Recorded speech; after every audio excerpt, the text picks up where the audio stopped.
বন্ধুরা, কেমন আছেন আপনারা সবাই? আশা করি খুব খুব ভালো আছেন। আমরাও আছি মোটামুটি ভালো, আপনাদের ভালোবাসায়, ভগবানের আশীর্বাদে। এই একটু 9:30 প্রায় বেজে গেছে রাতের। ভাবলাম একটু রিলস বানাবো, তাই একখানা শাড়ি পরে নিলাম। কারণ শাড়ি তো সচরাচর পরা হয় না। তাই দেখুন শাড়িটায় ঝুম ঝুম করে ঘুঙুর বাজছে। শাড়িটা কিন্তু আমার না। দেখুন শাড়িটা কটা কুচুছে, 1, 2, 3, 4টে। শাড়িটা পিয়ার ছোটোবেলাকার শাড়ি, আমার মেয়ের। আমার বাবা ওকে সরস্বতী পুজোয় কিনে দিয়েছিল। এটা বলার কারণ এটাই যে আপনারা আমাকে রিলসে ভিডিওতে দেখে যতটা পালোয়ান মনে করেন, আমি কিন্তু ততটা পালোয়ান না।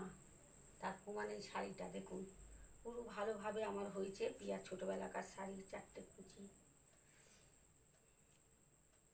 আর দিনের বেলায় তো রিলস ফিলস বানাতে পারি না, তাই রাতের বেলায় গিয়ে বানাতে হয়। আর বাইরে বেরিয়ে রিলস বানালে আমি বেশিরভাগ শাড়িটাই পরি, কারণ শাড়িটা তো খুব কম পরা হয়। দেখেছেন সব ভিডিও টিডিও যা আমি শ্যুট করি বাড়ির ভেতরে, ঘরের ভেতরে, সবই ম্যাক্সি পরে। শাড়ি অতটা পরা হয় না, তাই বাইরে যখন রিলস টিলস করি তখন একটু শাড়িটাই বেশি পরি। তো শাড়িটা পরে নিয়েছি। এই বাড়ির সামনেই যাব, বেশি দূরে যাব না। দুটো রিলস বানাবো, চলে আসবো। কারণ রাতটা হয়ে গেছে, এই জন্য তাই শাড়িটা পরলাম।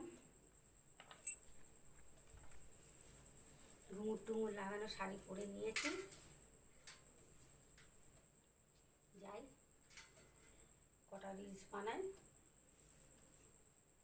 আর অবশ্যই জানাবেন শাড়িটা পরে কেমন লাগছে। যদিও পরের জিনিস তো, পরের জিনিস একটু ভালোই লাগে পরতে পরতে।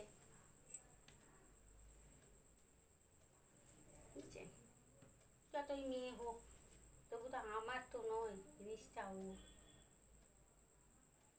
পড়েছি, যাই এবার নিচ করে আসি, নিচে আসি। আপনারা সকলেই ভালো থাকুন, সুস্থ থাকুন, আর অবশ্যই সাবধানে থাকুন। টাটা বন্ধুরা।